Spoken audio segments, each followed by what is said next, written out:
Hello students, നമ്മുടെ ഇന്നത്തെ വീഡിയോയിൽ നമ്മൾ പഠിക്കാൻ പോകുന്ന ചാപ്റ്ററാണ് IFRS 15 revenue from contract with customers.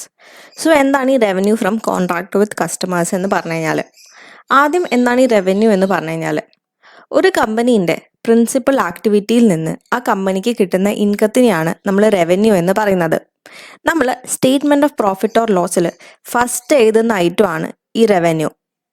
Okay, so IFRS 15 പ്രകാരം കമ്പനി ഒരു റവന്യൂ എങ്ങനെയാണ് റെക്കഗ്നൈസ് ചെയ്യേണ്ടത് എന്നുള്ളതിൽ ഒരു ക്രൈറ്റീരിയ അവിടെ പറയുന്നുണ്ട്. സോ ഒരു 5 സ്റ്റെപ്പ് മോഡലാണ് അവിടെ പറയുന്നത്. നമുക്ക് ഫസ്റ്റ് സ്റ്റെപ്പ് എന്താണെന്ന് നോക്കാം. Identify the contract with the customer.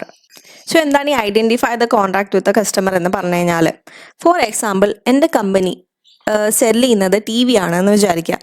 And ഒരു കസ്റ്റമർക്ക് എൻ്റെ കമ്പനിയിൽ വന്ന് TV പർച്ചേസ് ചെയ്യണം. സോ അവിടെ ഒരു കോൺട്രാക്ട് ക്രിയേറ്റ് ആവാണ്. സോ ഈ ഒരു കോൺട്രാക്റ്റിൽ ഞാൻ ഈ കസ്റ്റമർക്ക് വെക്കുന്നത് TV ആണ്, ആൻഡ് കസ്റ്റമർ ആ TVക്ക് എനിക്കൊരു കൺസിഡറേഷൻ തന്നിട്ട് ആ TV പർച്ചേസ് ചെയ്യുന്നു. ഓക്കെ, സോ അവിടെ ഒരു കോൺട്രാക്ട് ക്രിയേറ്റ് ആവുകയാണ്. സോ നമുക്ക് ജസ്റ്റ് അവിടെ ഒരു കോൺട്രാക്ട് ക്രിയേറ്റ് ആയി എന്ന് പറയാൻ പറ്റില്ല. അങ്ങനെ അവിടെ ഒരു കോൺട്രാക്ട് ക്രിയേറ്റ് ആയിട്ടുണ്ടെങ്കിൽ അതിന് കുറച്ച് കണ്ടീഷൻസ് സാറ്റിസ്ഫൈ ചെയ്യണം. സോ അതാണ് ഞാനിപ്പോൾ പറയാൻ പോകുന്നത്. ഫസ്റ്റ് വൺ ആണ്, the parties have approved the contract and are committed to fulfilling the terms of the contract. അതായത് സെല്ലിംഗ് എൻറ്റിറ്റിയായ ഞാനും ഈ കസ്റ്റമറും ഈ കോൺട്രാക്ട് അപ്രൂവ് ചെയ്യണം. അതുപോലെ തന്നെ ഈ കോൺട്രാക്റ്റിൽ പറയുന്ന ടേംസ് ആയിട്ട് ഈ രണ്ട് പാർട്ടീസും ഓക്കെ ആയിരിക്കണം. ആൻഡ് ആ കോൺട്രാക്റ്റിൽ പറയുന്ന പെർഫോമൻസ് ഒബ്ലിഗേഷൻ സാറ്റിസ്ഫൈ അല്ലെങ്കിൽ ഫുൾഫിൽ ചെയ്യാൻ റെഡി ആയിരിക്കണം. ഓക്കെ, സോ അതാണ് ഫസ്റ്റ്. ഇനി second one, each parties right regarding the goods and service to be transferred can be identified. അതായത് ഈ ഒരു കോൺട്രാക്റ്റിൽ സെല്ലിംഗ് എൻറ്റിറ്റി ആയ എനിക്ക് ഗുഡ്സ് ട്രാൻസ്ഫർ ചെയ്യാനുള്ള ഒബ്ലിഗേഷൻ ഉണ്ട്. അതുപോലെ തന്നെ കസ്റ്റമറിന് എനിക്ക് ഈ ഒരു ഗുഡിൻ്റെ കൺസിഡറേഷൻ തന്നിട്ട് ആ ഗുഡ് ഒബ്റ്റെയിൻ ചെയ്യാനുള്ള റൈറ്റും ഉണ്ട്. ഓക്കെ, സോ അത് നമുക്ക് ക്ലിയർലി അവിടെ ഐഡൻറ്റിഫൈ ചെയ്യാൻ പറ്റണം. ആൻഡ് ഇനി തേർഡ് വൺ ആണ്, clear identification of the payment terms for the good and services.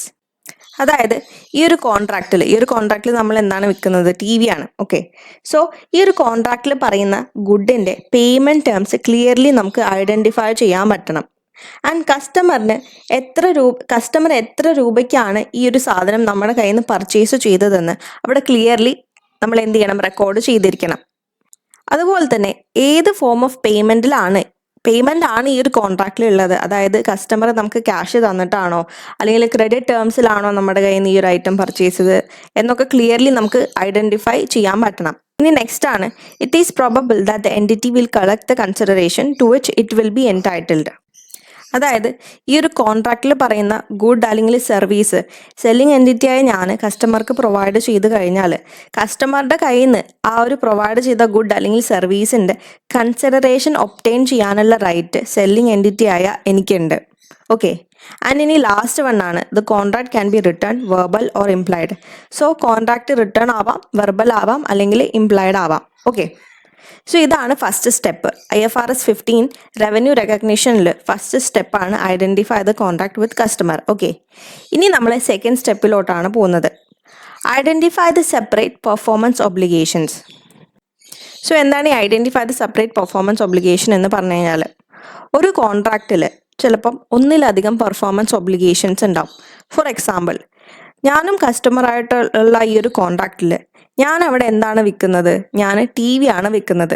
So customer എനിക്ക് ഈ ഒരു TVൻ്റെ പൈസ തന്നു കഴിഞ്ഞാൽ എനിക്ക് ഈ ഒരു കസ്റ്റമർക്ക് ഈ ഒരു TV സെല് ചെയ്യാനുള്ള ഒബ്ലിഗേഷൻ ഉണ്ട്. ഓക്കെ, സോ ഈ ഒരു കോൺട്രാക്റ്റിൽ ഇപ്പോൾ ഒരു ഒബ്ലിഗേഷനേ ഉള്ളൂ. സെല്ലിംഗ് എൻറ്റിറ്റി ആയി എനിക്ക് ഒരു ഒബ്ലിഗേഷനേ ഉള്ളൂ. അതെന്താണ്? TV വിൽക്കുക. ഓക്കെ, കസ്റ്റമർ ആ TVൻ്റെ പൈസ തന്നു കഴിഞ്ഞാൽ ഞാൻ TV ആ കസ്റ്റമർക്ക് കൊടുക്കണം. സോ അതെൻ്റെ ഒരു ഒബ്ലിഗേഷൻ ആണ്. ഓക്കെ, ഇനി അതല്ല, ഒരു ഒബ്ലിഗേഷൻ മാത്രമല്ല ഒരു കോൺട്രാക്റ്റിൽ ഉണ്ടാവുക, ഒരുപാട് ഒബ്ലിഗേഷൻസ് ഒരു കോൺട്രാക്റ്റിൽ ഉണ്ടാവും. ഫോർ എക്സാമ്പിൾ, ഞാൻ ഈ TV വിൽക്കുന്നതിനോടൊപ്പം തന്നെ ഞാനൊരു 3 year ഫ്രീ സർവീസ് വാറണ്ടിയും കൂടെ ഈ ഒരു TVൻ്റെ കൂടെ കൊടുക്കുന്നുണ്ട് എന്ന് വിചാരിക്കാം. സോ ഇപ്പം അവിടെ നോക്കുന്ന സമയത്ത് സെല്ലിംഗ് എൻറ്റിറ്റി ആയ എനിക്ക് ഈ ഒരു കോൺട്രാക്റ്റിൽ 2 പെർഫോമൻസ് ഒബ്ലിഗേഷൻ ഉണ്ട്. ഒന്ന് TV വിൽക്കുക, പിന്നെ രണ്ടാമത്തത് 3 year ഫ്രീ സർവീസ് വാറണ്ടി ഈ കസ്റ്റമർക്ക് പ്രൊവൈഡ് ചെയ്യുക. ഓക്കെ, സോ ഒരു കോൺട്രാക്റ്റിൽ അങ്ങനെ എത്രത്തോളം പെർഫോമൻസ് ഒബ്ലിഗേഷൻ ഉണ്ട് എന്ന് നമ്മൾ ഐഡൻറ്റിഫൈ ചെയ്യണം. ഓക്കെ, ഇനി ഐഡൻറ്റിഫൈ ദ സെപ്പറേറ്റ് പെർഫോമൻസ് ഒബ്ലിഗേഷനിൽ വരുന്ന കുറച്ച് കാര്യങ്ങളാണ്.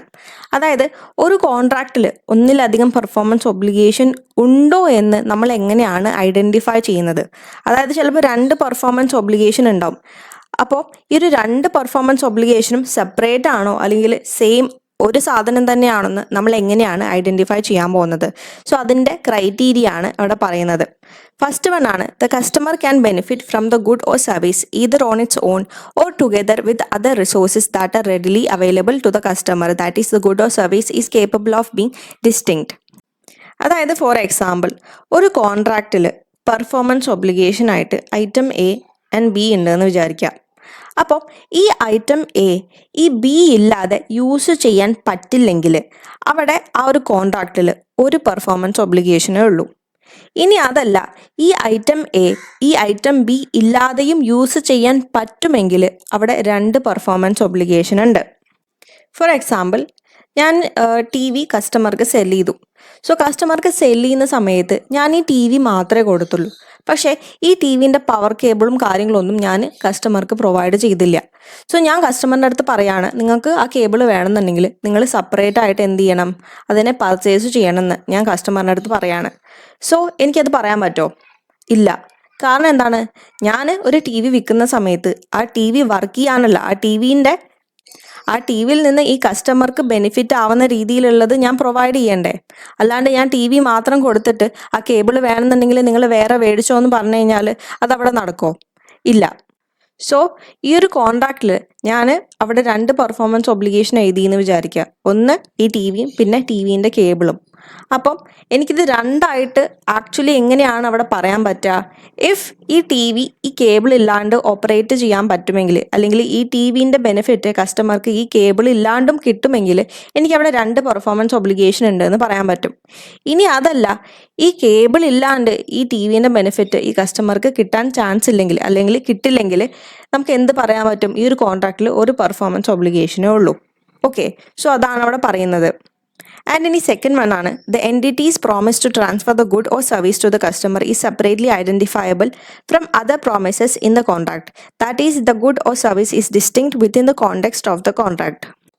എന്താണ് നമ്മളിപ്പോൾ പറഞ്ഞ തന്നെയാണ്. അതായത് ഒരു കോൺട്രാക്റ്റിലുള്ള പെർഫോമൻസ് ഒബ്ലിഗേഷൻസ് ഒന്നിൽ കൂടുതൽ ഉണ്ടെന്ന് പറയണം എങ്കിൽ അതിനെ നമുക്ക് ക്ലിയർലി ഐഡൻറ്റിഫൈ ചെയ്യാൻ പറ്റണം ആ കോൺട്രാക്റ്റിൽ. ഓക്കെ, ഇനി അടുത്തത് IFRS 15 റവന്യൂ റെക്കഗ്നിഷനിൽ വരുന്ന തേർഡ് സ്റ്റെപ്പാണ് determine the transaction price. So എന്താണ് ഈ ട്രാൻസാക്ഷൻ പ്രൈസ് എന്ന് പറഞ്ഞു കഴിഞ്ഞാൽ, ഫോർ എക്സാമ്പിൾ ഞാൻ കസ്റ്റമർക്ക് ഈ ഒരു TV വിൽക്കുന്നത് ഒരു $500 വിചാരിക്കുക. സോ ഈ ഒരു $500 നമ്മൾ ട്രാൻസാക്ഷൻ പ്രൈസ് എന്ന് പറയുന്നത്. ഓക്കെ, സോ അവിടെ പറയുന്നുണ്ട് the transaction price is the amount of consideration a company expects to be entitle to from the customer in exchange for transferring goods or service. അതായത് ഈ ഒരു ഗുഡ് അല്ലെങ്കിൽ സർവീസ് സെല്ലിംഗ് എൻറ്റിറ്റിയായ ഞാൻ കസ്റ്റമർക്ക് ട്രാൻസ്ഫർ ചെയ്ത് കഴിഞ്ഞാൽ അതിൻ്റെ മുകളിൽ എനിക്ക് കിട്ടേണ്ട കൺസിഡറേഷനെയാണ് നമ്മൾ എന്ത് പറയുന്നത്? Transaction price. ഓക്കെ, പിന്നെ അവിടെ പറയുന്നുണ്ട് the transaction price would reflect the company's profitability weighted estimate of variable consideration including reasonable estimate of contingent amounts in addition to the effect of the customer's credit risk and the time value of money if material. അതായത് ഇപ്പോൾ ഒരു customer എൻ്റെ കമ്പനിയിലേക്ക് വന്നു, എന്നിട്ട് പുള്ളി പറയാണ് അയാൾക്കൊരു 100 TV അല്ലെങ്കിൽ 200 TV വേണമെന്ന് പറയാണ്. ഓക്കെ, സോ ഞാൻ ഒരു TVക്ക് ഞാൻ വാങ്ങുന്നത് $500 ആണ്. സോ അയാൾ ഈ ഒരു കസ്റ്റമർ എൻ്റെ അടുത്ത് വന്ന് പറയാണ് ഞാൻ നിങ്ങളുടെ അടുത്ത് നിന്ന് 200 TV ആണ് പർച്ചേസ് ചെയ്യാൻ പോകുന്നത്. സോ അതുകൊണ്ട് തന്നെ നിങ്ങൾ ഓരോ TVക്ക് ചാർജ് ചെയ്യുന്ന പ്രൈസ് കുറച്ച് കുറയ്ക്കണം, കാരണം ഞാനിവിടെ നിങ്ങളുടെ അടുത്ത് നിന്ന് ബൾക്കായിട്ടാണ് സാധനം വാങ്ങുന്നത്. ഓക്കെ, സോ അയാൾ എൻ്റെ അടുത്ത് പറയാണ് നിങ്ങൾ $500 ആണ് ഒരു TVക്ക് ചാർജ് ചെയ്യുന്നത്, പക്ഷേ എനിക്ക് ഒരു $400 ഒരു TV നിങ്ങൾ സെല് ചെയ്യണം. അങ്ങനെയാണെന്നുണ്ടെങ്കിൽ ഞാൻ നിങ്ങളുടെ അടുത്ത് നിന്ന് 200 TV വാങ്ങാമെന്ന് പറയാണ്. ഓക്കെ, സോ നമ്മൾ എന്ത് ചെയ്യും? സെല്ലിംഗ് എൻറ്റിറ്റി ആയ ഞാൻ എന്ത് ചെയ്യും? അയാൾ ആ 200 TVയും വാങ്ങുന്ന ഉറപ്പാണെന്നുണ്ടെങ്കിൽ ഞാൻ എന്ത് ചെയ്യും? ഓരോ TVക്ക് ഞാൻ $400 വെച്ചിട്ടായിരിക്കും അയാളുടെ കയ്യിൽ നിന്ന് ചാർജ് ചെയ്യുന്നുണ്ടാവുക.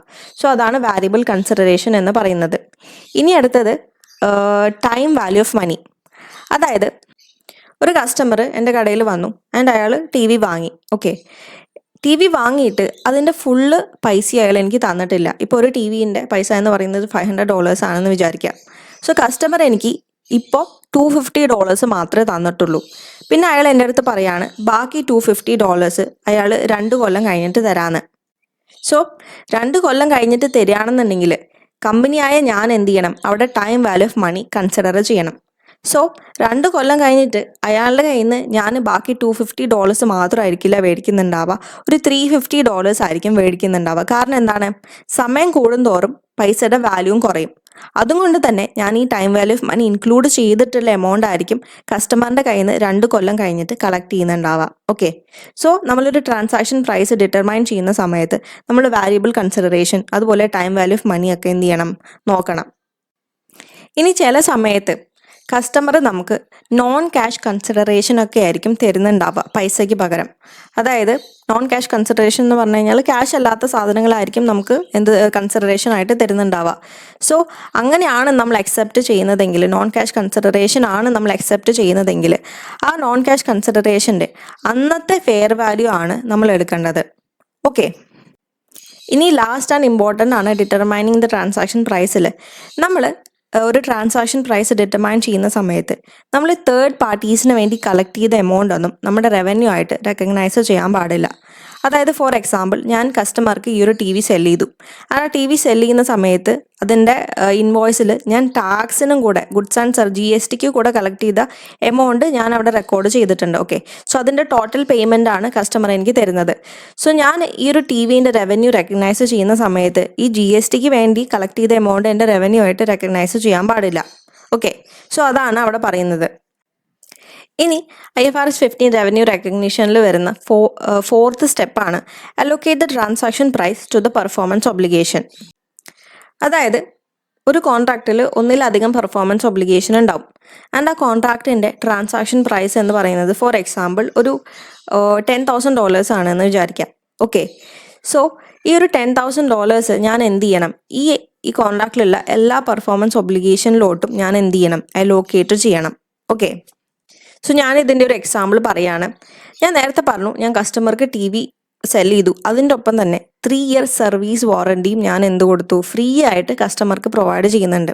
ഓക്കെ, ആൻഡ് കസ്റ്റമർ ഇതിന് എനിക്ക് തന്ന പ്രൈസ് എന്ന് പറയുന്നത്, അല്ലെങ്കിൽ പേയ്മെൻറ്റ് എന്ന് പറയുന്നത് ഒരു $10,000 ആണെന്ന് വിചാരിക്കാം.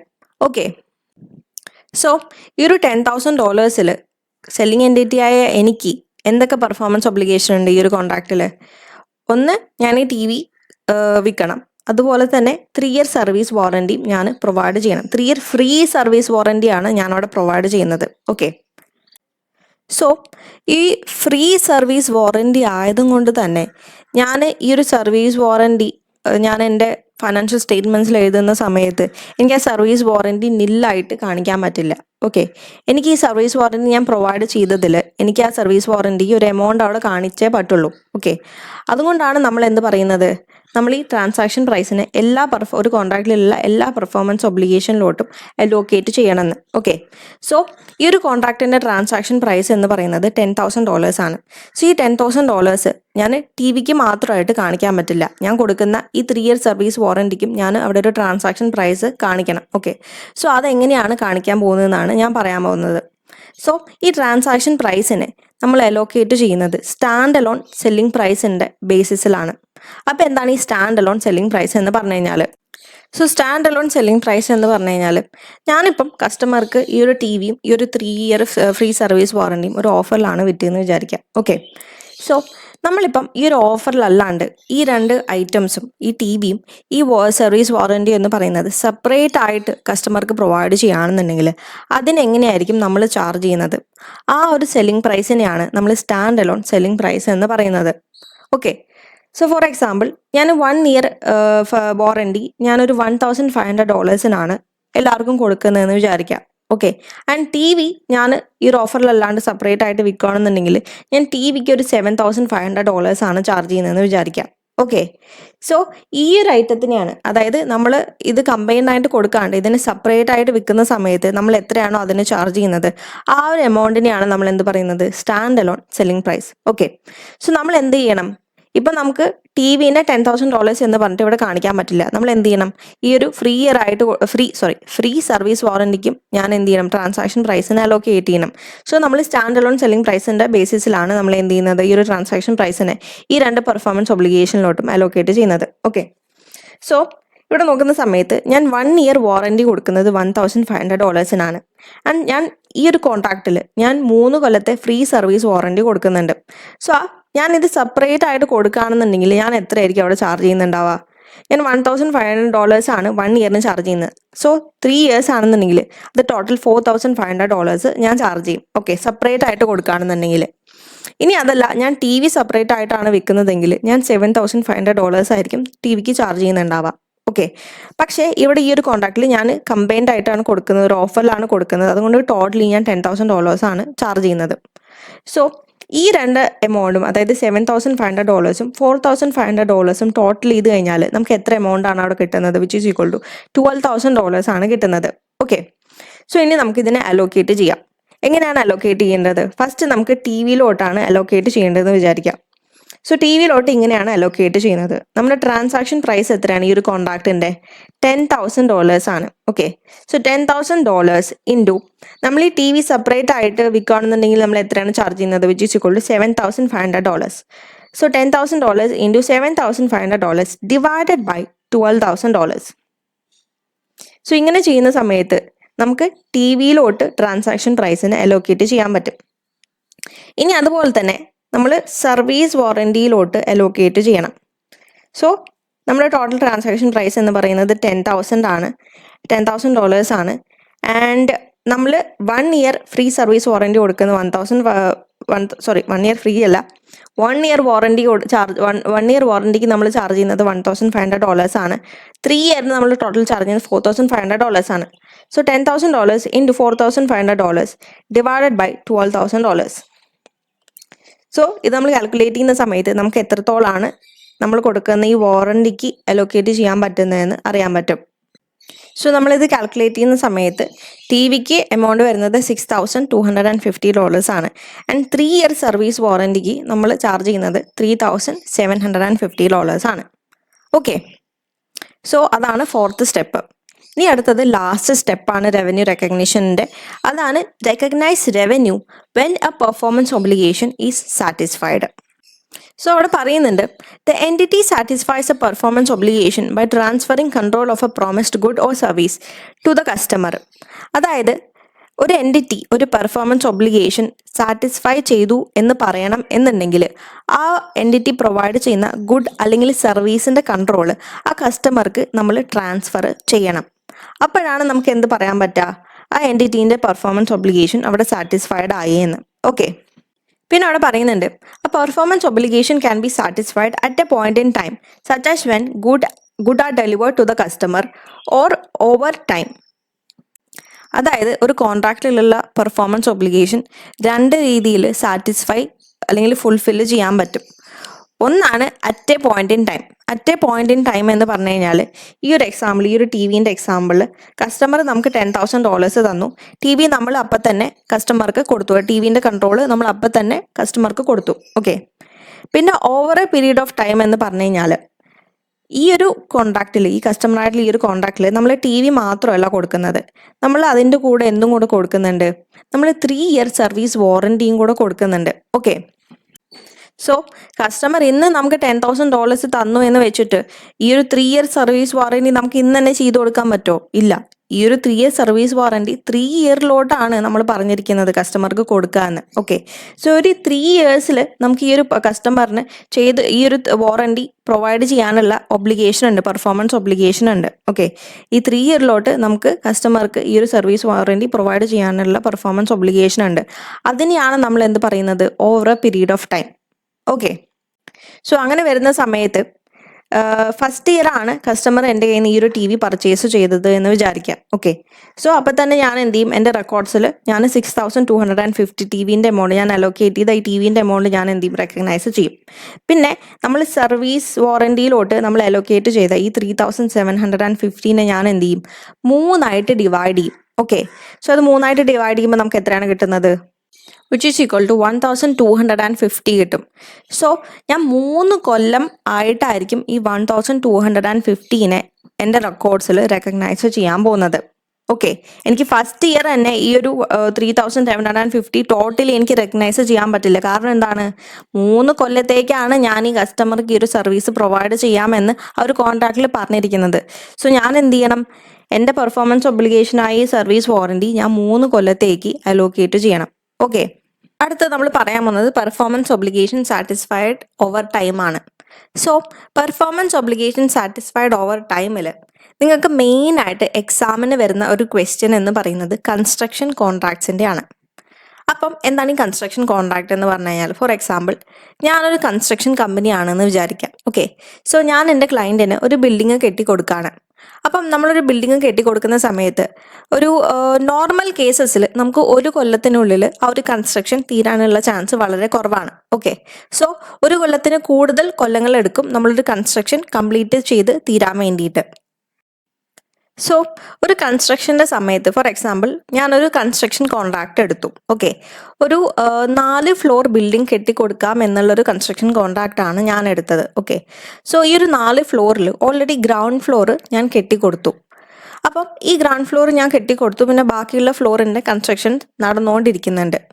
സോ ഇപ്പോൾ അവിടെ നോക്കുന്ന സമയത്ത് ഈ ഒരു ബിൽഡിങ്ങിൻ്റെ കൺട്രോൾ എന്ന് പറയുന്നത്, ഈ ഒരു ബിൽഡിങ്ങിൻ്റെ കൺട്രോൾ അല്ലെങ്കിൽ ഓണർഷിപ്പ് എന്ന് പറയുന്നത് എനിക്കല്ല, അതായത് കൺസ്ട്രക്ഷൻ കമ്പനിയായ എനിക്കല്ല, അത് എൻ്റെ ക്ലയൻറ്റിനാണ്.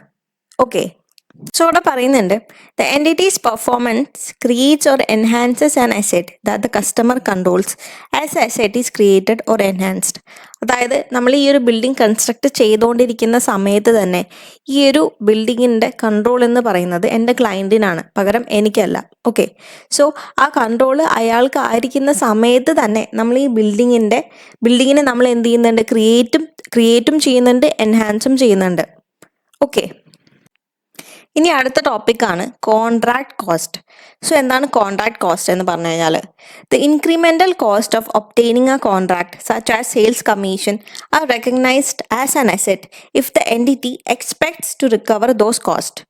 Costs that would have been incurred regardless of whether the contract was obtained are recognized as an expense as incurred. അതായത് കോൺട്രാക്ട് കോസ്റ്റ് എന്ന് പറയുന്നത് ഇൻക്രിമെൻ്റൽ കോസ്റ്റിനെയാണ്.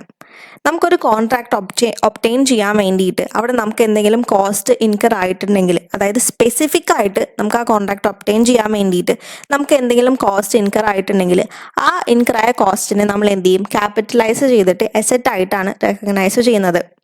ഇനി അതല്ല, ആ കോൺട്രാക്ട് ഒബ്റ്റെയിൻ ചെയ്യാൻ വേണ്ടി മാത്രമല്ല, അതായത് ആ കോൺട്രാക്ട് ഒബ്റ്റെയിൻ ചെയ്താലും ഇല്ലെങ്കിലും നമുക്ക് കോസ്റ്റ് വരുമെങ്കിൽ ആ കോസ്റ്റിനെ ഒന്നും നമ്മൾ എന്ത് ചെയ്യില്ല, അസെറ്റായിട്ട് റെക്കഗ്നൈസ് ചെയ്യില്ല, പകരം ഏത് ഇയർ ആണോ ഇൻകർ ആയത് ആ ഇയറിൽ എക്സ്പെൻസ് ആയിട്ട് എന്ത് ചെയ്യും, റെക്കഗ്നൈസ് ചെയ്യും. ഓക്കെ, സോ കോൺട്രാക്ട് കോസ്റ്റിൻ്റെ കുറച്ച് എക്സാമ്പിൾസ് ആണ് സെയിൽസ് കമ്മീഷൻ. ഇപ്പം നമുക്കൊരു കോൺട്രാക്ട് ഒബ്റ്റെയിൻ ചെയ്യാൻ വേണ്ടിയിട്ട് നമുക്ക് ഒരാൾക്കൊരു കമ്മീഷൻ കൊടുക്കേണ്ടി വരികയാണെന്നുണ്ടെങ്കിൽ ആ ഒരു കമ്മീഷനെ നമ്മൾ എന്ത് ചെയ്യും, ക്യാപിറ്റലൈസ് ചെയ്യും. ഇനി അതല്ല, നമുക്കൊരു കോൺട്രാക്ട് ഒബ്റ്റെയിൻ ചെയ്യാൻ വേണ്ടിയിട്ട് എന്തെങ്കിലും ലീഗൽ ഫീസ് വരുവാണെന്നുണ്ടെങ്കിൽ ആ ലീഗൽ ഫീസിനെ നമ്മൾ എന്ത് ചെയ്യും, നമ്മൾ ക്യാപിറ്റലൈസ് ചെയ്യും. ഓക്കെ, ഇനി അടുത്തത് നമ്മൾ നോക്കാൻ പോകുന്നത് പെർഫോമൻസ് ഒബ്ലിഗേഷൻ സാറ്റിസ്ഫൈഡ് ഓവർ ടൈമിൻ്റെ മെഷർമെൻ്റ് ആണ്. സോ അവിടെ പറയുന്നുണ്ട് performance obligation satisfied over time may span more than 1 accounting period. അതായത് നമുക്ക് 1 കൊല്ലത്തിനെക്കാട്ടിലും കൂടുതൽ കൊല്ലങ്ങൾ എടുക്കും ഒരു പെർഫോമൻസ് ഒബ്ലിഗേഷൻ കംപ്ലീറ്റ് ചെയ്യാൻ വേണ്ടിയിട്ട്. Okay, in this type of contract an entity often has an enforceable right to payment for performance completed to date. അതായത് ഇപ്പം നമ്മൾ ഒരു 3 കൊല്ലത്തെ പെർഫോമൻസ് ഒബ്ലിഗേഷൻ ആണ് നമുക്ക് അവിടെ ഉള്ളതെന്ന് വിചാരിക്കുക. നേരത്തെ പറഞ്ഞ എക്സാമ്പിളിൽ നമ്മളൊരു 3 ഇയർ ഫ്രീ സർവീസ് വാറണ്ടി കൊടുക്കുന്നുണ്ട് അല്ലേ. സോ ഓരോ ഇയറും നമുക്ക് ആ ഒരു പെർഫോമൻസ് ഒബ്ലിഗേഷൻ കംപ്ലീറ്റ് ആവുന്ന സമയത്ത് ആ ഒരു റവന്യൂ എന്ത് ചെയ്യാൻ പറ്റും, നമുക്ക് റെക്കഗ്നൈസ് ചെയ്യാൻ പറ്റും. ഓക്കെ, സോ അത് നമ്മൾ പറഞ്ഞത് ആ ഒരു വാറണ്ടീൻ്റെ കേസിലാണ്. ഇനി അതല്ല, നമ്മളൊരു കൺസ്ട്രക്ഷൻ കോൺട്രാക്റ്റ് ആണെന്നുണ്ടെങ്കിൽ കൺസ്ട്രക്ഷൻ കോൺട്രാക്റ്റിലും ഈ ഒരു പെർഫോമൻസ് ഒബ്ലിഗേഷൻ നമ്മൾ സാറ്റിസ്ഫൈഡ് ഓവർ ടൈമാണ് അല്ലേ. കാരണം 1 കൊല്ലത്തിന് കൂടുതൽ സമയമെടുക്കും നമുക്കൊരു കൺസ്ട്രക്ഷൻ കോൺട്രാക്റ്റ് കംപ്ലീറ്റ് ചെയ്യാൻ വേണ്ടിയിട്ട്. സോ ഒരു കൺസ്ട്രക്ഷൻ കോൺട്രാക്റ്റിൻ്റെ കേസിലൊക്കെ ആണെന്നുണ്ടെങ്കിൽ നമ്മൾ അവിടെ എങ്ങനെയാണ് റവന്യൂ റെക്കഗ്നൈസ് ചെയ്യുന്നത്, അല്ലെങ്കിൽ എങ്ങനെയാണ് നമ്മൾ കോസ്റ്റ് റെക്കഗ്നൈസ് ചെയ്യുന്നത് എന്നൊക്കെയാണ് നമ്മൾ നോക്കാൻ പോകുന്നത്. ഓക്കെ, സോ നമ്മളൊരു കൺസ്ട്രക്ഷൻ കമ്പനിയാണ് ആൻഡ് നമ്മളൊരു കൺസ്ട്രക്ഷൻ കോൺട്രാക്റ്റ് എടുത്തു. Okay, so more than 1 year എടുക്കും ഈ ഒരു കൺസ്ട്രക്ഷൻ കംപ്ലീറ്റ് ചെയ്ത് തീരാനായിട്ട്. സോ ഫസ്റ്റ് ഇയർ കഴിഞ്ഞപ്പം എനിക്ക് അവിടെ എൻ്റെ റവന്യൂ കോസ്റ്റ് ഓഫ് സെയിൽസും റെക്കഗ്നൈസ് ചെയ്യണം എന്ന് വിചാരിക്കാം. ഓക്കെ, സോ ഇവിടെ performance obligation satisfied over A period of time ആണ്. കാരണം എന്താണ്, ഒരു കൊല്ലത്തിന് കൂടുതലുണ്ട് എൻ്റെ ഈ കോൺട്രാക്റ്റ് എന്ന് പറയുന്നത്. സോ ഈ ഒരു കോൺട്രാക്റ്റ് തീരുന്ന വരെ എനിക്ക് അവിടെ പെർഫോമൻസ് ഒബ്ലിഗേഷൻ ഉണ്ട്. ഓക്കെ, സോ അതുകൊണ്ട് തന്നെ എനിക്കിപ്പോൾ ഒരു കൊല്ലം കഴിഞ്ഞിട്ട് അവിടെ ഈ ഒരു കോൺട്രാക്റ്റിൻ്റെ റവന്യൂ അല്ലെങ്കിൽ കോസ്റ്റ് ഓഫ് സെയിൽസും റെക്കഗ്നൈസ് ചെയ്യണം എന്നുണ്ടെങ്കിൽ ഞാൻ ഇതുവരെ എത്രത്തോളമാണോ വർക്ക് കംപ്ലീറ്റ് ചെയ്തിട്ടുള്ളത് എന്ന് നോക്കണം. ഓക്കെ, സോ ഇവിടെയാണ് മെഷർമെൻറ്റ് വരുന്നത്. സോ എത്രത്തോളമാണോ ഞാനിവിടെ വർക്ക് ഈ ഒരു കോൺട്രാക്റ്റിൽ കംപ്ലീറ്റ് ചെയ്തിട്ടുള്ളത് എന്നറിയാൻ വേണ്ടിയിട്ട് നമുക്ക് 2 മെത്തേഡ് ഉണ്ട്. ഒന്ന് ഔട്ട്പുട്ട് മെത്തേഡും പിന്നെ അതുപോലെ ഇൻപുട്ട് മെത്തേഡും. സോ ഔട്ട്പുട്ട് മെത്തേഡിൻ്റെ ഇക്വേഷൻ ഇങ്ങനെയാണ് വരുന്നത്: work certified divided by total contract price into 100. എന്ന് വെച്ച് കഴിഞ്ഞാൽ വർക്ക് സർട്ടിഫൈഡ് എന്ന് പറഞ്ഞു കഴിഞ്ഞാൽ ഞാനിപ്പം ഒരു കൊല്ലം ആയി ഒരു കൺസ്ട്രക്ഷൻ തുടങ്ങിയിട്ട്. ഓക്കെ, സോ ഈ ഒരു കൊല്ലത്തിൽ ഞാൻ കംപ്ലീറ്റ് ചെയ്ത വർക്കിൽ നിന്ന് എനിക്ക് എത്രത്തോളം റവന്യൂ കിട്ടാൻ അർഹതയുണ്ട് അതിനെയാണ് ഈ വർക്ക് സർട്ടിഫൈഡ് എന്ന് പറയുന്നത്. Okay, divided by total contract price.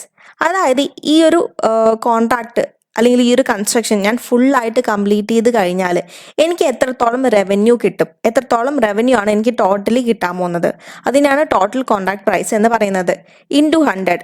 So നമ്മൾ ഇത് ഇക്വേറ്റ് ചെയ്ത് കഴിഞ്ഞാൽ നമുക്ക് അവിടെ പെർസെൻറ്റേജ് ഓഫ് കംപ്ലീഷൻ കിട്ടും. അതായത് 100%-ൽ നമ്മൾ എത്രത്തോളമാണോ ഇവിടെ കംപ്ലീറ്റ് ചെയ്തിരിക്കുന്നത് ആ ഒരു പെർസെൻറ്റേജ് നമുക്ക് കിട്ടും. സോ ഇത് ഔട്ട്പുട്ട് മെത്തേഡാണ്. ഇനി അടുത്തത് ഇൻപുട്ട് മെത്തേഡ്. സോ ഇൻപുട്ട് മെത്തേഡിൻ്റെ കാൽക്കുലേഷൻ ഇങ്ങനെയാണ് വരുന്നത്: cost incurred till date divided by total cost into 100. So cost incurred till date എന്ന് പറഞ്ഞു കഴിഞ്ഞാൽ ഞാനിപ്പം ഇതുവരെ കംപ്ലീറ്റ് ചെയ്ത വർക്കിൽ എൻ്റെ കമ്പനിക്ക് ഈ ഒരു കൺസ്ട്രക്ഷൻ കംപ്ലീറ്റ് ചെയ്യാൻ വേണ്ടിയിട്ട് എത്രത്തോളം കോസ്റ്റ് ഇൻകർ ആയിട്ടുണ്ട് അതിനെയാണ് നമ്മൾ കോസ്റ്റ് ഇൻകർഡ് ടിൽ ഡേറ്റ് എന്ന് പറയുന്നത്, ഡിവൈഡഡ് ബൈ ടോട്ടൽ കോസ്റ്റ്. ഈ ഒരു കൺസ്ട്രക്ഷൻ മുഴുവനായിട്ട് കംപ്ലീറ്റ് ചെയ്യാനായിട്ട് എനിക്ക് എത്ര കോസ്റ്റ് എടുക്കും ഇൻറ്റു 100. സോ ഇത് ചെയ്ത് കഴിഞ്ഞാൽ നമുക്ക് എന്ത് കിട്ടും, അവിടെ എത്രത്തോളമാണോ വർക്ക് കംപ്ലീറ്റ് ആയിട്ടുള്ളത് പെർസെൻറ്റേജ് ഓഫ് കംപ്ലീഷൻ നമുക്ക് കിട്ടും. സോ പെർസെൻറ്റേജ് ഓഫ് കംപ്ലീഷൻ നമുക്ക് 2 മെത്തേഡിൽ കാണാൻ പറ്റും, ഔട്ട്പുട്ട് മെത്തേഡും അതുപോലെ ഇൻപുട്ട് മെത്തേഡും. ക്വസ്റ്റ്യനിൽ ഏത് മെത്തേഡാണ് യൂസ് ചെയ്യേണ്ടത് എന്ന് നിങ്ങൾക്ക് എക്സാമിന് തരും. സോ ആ മെത്തേഡ് ഉപയോഗിച്ചിട്ട് വേണം നിങ്ങൾ പെർസെൻറ്റേജ് ഓഫ് കംപ്ലീഷൻ കാണാൻ വേണ്ടിയിട്ട്. ഓക്കെ, അപ്പോൾ പെർസെൻറ്റേജ് ഓഫ് കംപ്ലീഷൻ നമ്മൾ ഒന്നല്ലെങ്കിൽ ഔട്ട്പുട്ട് മെത്തേഡ് അല്ലെങ്കിൽ ഇൻപുട്ട് മെത്തേഡ് വെച്ച് കണ്ടു കഴിഞ്ഞാൽ നമുക്ക് മനസ്സിലാക്കാൻ പറ്റും നമ്മൾ ഇതുവരെ കംപ്ലീറ്റ് ചെയ്ത വർക്കിൽ നമുക്ക് എത്രത്തോളം റവന്യൂ റെക്കഗ്നൈസ് ചെയ്യാൻ പറ്റും അല്ലെങ്കിൽ എത്രത്തോളം കോസ്റ്റ് ഓഫ് സെയിൽസ് റെക്കഗ്നൈസ് ചെയ്യാൻ പറ്റും എന്ന്. ഓക്കെ, സോ നമുക്ക് ഇനി ഒരു ക്വസ്റ്റ്യൻ ചെയ്ത് നോക്കാം. So question: On 1st January 2011, Castle entered into a contract with a customer to construct a specialized building for consideration of $10 million. Castle is not able to use the building themselves at any point during the construction. At 31st December 2011, Castle had incurred cost of $6 million. Costs to complete are estimated at $6 million. Castle measures progress towards completion based on cost incurred. At 31st December 2011, Castle had received $3 million from the customer. Required: how should this transaction be accounted for in the year ended 31st December 2011? So എന്തൊക്കെയാണ് ക്വസ്റ്റ്യനിൽ പറയുന്നത്? So castle ഒരു കോൺട്രാക്റ്റിൽ enter ചെയ്തു, അവിടെ ഒരു specialised building construct ചെയ്ത് കൊടുക്കാമെന്നുള്ള കോൺട്രാക്റ്റാണ്. On 1st January 2011 ഈ കോൺട്രാക്റ്റിലോട്ട് enter ചെയ്തത്. ഓക്കെ, സോ ഈ കോൺട്രാക്റ്റ് ഫുള്ളായിട്ട് കംപ്ലീറ്റ് ചെയ്ത് കൊടുത്തു കഴിഞ്ഞാൽ കാസലിന് കിട്ടാവുന്ന കൺസിഡറേഷൻ എന്ന് പറയുന്നത് 10 million ആണ്. ഓക്കെ, $10 million ആണ് കാസലിന് കിട്ടുന്നത് റവന്യൂ ആയിട്ട്. Castle is not able to use the building themselves at any point during the construction. അതായത് ഈ ഒരു കൺസ്ട്രക്ഷൻ്റെ സമയത്ത് ഈ ഒരു ബിൽഡിങ്ങിൻ്റെ കൺട്രോൾ എന്ന് പറയുന്നത് ആ ഒരു ക്ലയൻറ്റിനാണ്, കാസലിനല്ല. Okay, At 31st December 2011, Castle had incurred cost of $6 million. So year എൻഡിലേക്ക്, അതായത് ഇതുവരെ ആ ഒരു ബിൽഡിംഗ് കൺസ്ട്രക്ട് ചെയ്യാൻ വേണ്ടിയിട്ട് കാസലിന് ഇൻകറായ കോസ്റ്റാണ് $6 million. Okay, cost to complete are estimated at $6 million. ഇനി ഈ ഒരു പ്രൊജക്റ്റ് ടോട്ടലായിട്ട് കംപ്ലീറ്റ് ചെയ്യാനും ഒരു $6 million കൂടെ എടുക്കും. Castle measures progress towards completion based on cost incurred. അതായത് അവിടെ പ്രോഗ്രസ് എത്രത്തോളം കംപ്ലീറ്റ് ആയി എന്ന് അറിയാൻ വേണ്ടി അവർ ഉപയോഗിക്കുന്ന മെത്തേഡ് ഇൻപുട്ട് മെത്തേഡാണ്. അതുകൊണ്ടാണ് അവിടെ progress towards completion based on cost incurred. Input മെത്തേഡാണ് നമ്മൾ കോസ്റ്റ് ഇൻകർഡ് എന്ന് പറയുമ്പോൾ എടുക്കുന്നത്. Okay. And at 31st December 2011 Castle had received $3 million from the customer. So year എൻഡിൽ കസ്റ്റമറിൻ്റെ കയ്യിൽ നിന്ന് കാസലിന് ഒരു $3 million കിട്ടിയിട്ടുണ്ട്. സോ നമ്മൾ ഇതെങ്ങനെയാണ് ഫൈനാൻഷ്യൽ സ്റ്റേറ്റ്മെൻറ്റ്സിൽ റെക്കോർഡ് ചെയ്യുന്നതെന്നാണ് നോക്കേണ്ടത്. ഓക്കെ. സോ ഇങ്ങനെ ഒരു ക്വസ്റ്റ്യൻ കിട്ടിക്കഴിഞ്ഞാൽ നമ്മൾ ഫസ്റ്റ് ചെയ്യേണ്ടത് ഈ ഒരു കോൺട്രാക്റ്റിൻ്റെ ഔട്ട്കം ആണ് നമ്മൾ കാണേണ്ടത്. ഓക്കെ.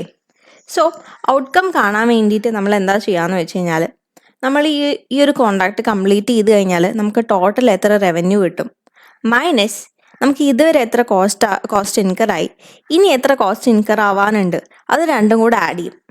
ഓക്കെ. സോ ടോട്ടൽ കോസ്റ്റിൽ നിന്ന് ടോട്ടൽ റവന്യൂവിൽ നിന്ന് ടോട്ടൽ കോസ്റ്റ് എന്ത് ചെയ്യും, മൈനസ് ചെയ്യും. അപ്പം നമുക്ക് മനസ്സിലാവും ഈ ഒരു കോൺട്രാക്റ്റ് എന്ന് പറയുന്നത് പ്രോഫിറ്റ് മേക്കിംഗ് ആണോ അല്ലെങ്കിൽ ലോസ് മേക്കിംഗ് ആണോ. സോ നമുക്ക് ഈ ഒരു ക്വസ്റ്റ്യനിൽ എന്താണ് ഔട്ട്കം വരുന്നത് എന്ന് നോക്കാം. സോ ഈ ഒരു കോൺട്രാക്റ്റ് ഫുള്ള് കംപ്ലീറ്റ് ചെയ്ത് കഴിഞ്ഞാൽ കാസലിന് എത്ര റവന്യൂ ആണ് അവിടെ കിട്ടുന്നത്, which is equal to 10 million ആണ്. ഓക്കെ. 10 million നമുക്ക് 10,000 എന്ന് പറഞ്ഞിട്ട് കാണിക്കാം. ഇനി ഇതുവരെ ആ ഒരു കോൺട്രാക്റ്റ് കംപ്ലീറ്റ് ചെയ്യാൻ വേണ്ടിയിട്ട് എത്രത്തോളമാണ് കോസ്റ്റ് കാസലിന് ഇൻകർ ആയിട്ടുള്ളത്, which is equal to 6 million ആണ്. 6 million നമുക്ക് 6,000 എന്ന് പറഞ്ഞിട്ട് കാണിക്കാം. ഇനി ആ ഒരു കോൺട്രാക്റ്റ് ഫുള്ള് കംപ്ലീറ്റ് ചെയ്യാൻ വേണ്ടിയിട്ട് എത്രത്തോളം കോസ്റ്റ് ആണ് അവിടെ ഇൻകർ ആവും എന്ന് കാണിച്ചിട്ടുള്ളത്, which is equal to 6 million ആണ്. സോ 6 million നമുക്ക് 6,000 എന്ന് പറഞ്ഞിട്ട് കാണിക്കാം. So cost to date plus cost to complete which is equal to 12,000 ആണ് വരിക. ആൻഡ് നമ്മുടെ റവന്യൂ എന്ന് പറയുന്നത് 10,000 ആണ്. സോ നമുക്ക് അവിടെ നോക്കുന്ന സമയത്ത് മനസ്സിലാവും റവന്യൂവിനെക്കാട്ടിലും കൂടുതലാണ് നമുക്ക് ഈ ഒരു കോൺട്രാക്റ്റിൻ്റെ ടോട്ടൽ കോസ്റ്റ് വരുന്നത്. അതുകൊണ്ട് തന്നെ നമുക്ക് പറയാൻ പറ്റും ഇവിടുത്തെ ഔട്ട്കം എന്ന് പറയുന്നത് ലോസ് ആണ്. ഓക്കെ. ലോസ് എത്രയാണ്, which is equal to $2,000. So നമ്മളിപ്പം ഈ ഒരു കോൺട്രാക്റ്റിൻ്റെ ഔട്ട്കം നോക്കി. ഇനി അടുത്തത് നമ്മൾ നോക്കേണ്ടത് ഈ ഒരു കോൺട്രാക്റ്റിൻ്റെ പ്രോഗ്രസ് ആണ്. ഓക്കെ. സോ ക്വസ്റ്റ്യനിൽ പറയുന്നുണ്ട് ഇവിടെ പ്രോഗ്രസ് കാൽക്കുലേറ്റ് ചെയ്യാൻ വേണ്ടിയിട്ട് നമ്മൾ ഇൻപുട്ട് മെത്തേഡാണ് യൂസ് ചെയ്യുന്നത് എന്ന്. ഓക്കെ. സോ ഇൻപുട്ട് മെത്തേഡ് എങ്ങനെയാണ് നമ്മൾ കാൽക്കുലേറ്റ് ചെയ്യുന്നത്, cost incurred till date divided by total cost. So total cost നമുക്കറിയാം 12,000 ആണ്. And cost incurred till date എത്രയാണ്, കോസ്റ്റ് ടു ഡേറ്റ് എത്രയാണ്, വിച്ച് ഈസ് ഈക്വൽ ടു 6,000 ആണ്. സോ 6,000 ഡിവൈഡഡ് ബൈ 12,000 ചെയ്യുന്ന സമയത്ത് അവിടെ എത്രയാണ് കിട്ടുന്നത്, which is equal to 0.5 into 100 ചെയ്യുമ്പോൾ 50% കിട്ടും. ഓക്കെ. സോ ഈ ഒരു കോൺട്രാക്റ്റ് ഇപ്പോൾ 50%ഓളം കംപ്ലീറ്റ് ആയിട്ടുണ്ട്. ഇനി 50% ആണ് കംപ്ലീറ്റ് ആവാൻ ബാക്കി. ഓക്കെ. സോ നമ്മളിപ്പോൾ പ്രോഗ്രസ് കണ്ടുപിടിച്ചു. ഇനി നമ്മൾ ശ്രദ്ധിക്കേണ്ട ഒരു കാര്യം എന്താണെന്ന് വെച്ച് കഴിഞ്ഞാൽ ഈ ഒരു കോൺട്രാക്റ്റിൻ്റെ ഔട്ട്കം എന്ന് പറയുന്നത് ലോസ് ആണ്. ഓക്കെ. സോ ലോസ് ആയതും കൊണ്ട് തന്നെ ആ ലോസിൻ്റെ മുകളിൽ നമ്മളൊരു പ്രൊവിഷൻ ക്രിയേറ്റ് ചെയ്യണം. ഓക്കെ. സോ ഇപ്പോൾ അവിടെ നോക്കുമ്പോൾ അറിയാം വർക്ക് ഓൾറെഡി 50% കംപ്ലീറ്റ് ആയിട്ടുണ്ട്. സോ 50%ഓളം വർക്ക് കംപ്ലീറ്റ് ആയ സമയത്താണ് കമ്പനിക്ക് മനസ്സിലാവുന്നത് ഈ ഒരു കോൺട്രാക്റ്റ് എന്ന് പറയുന്നത് ലോസ് മേക്കിംഗ് കോൺട്രാക്റ്റ് ആണെന്ന്. ഓക്കെ.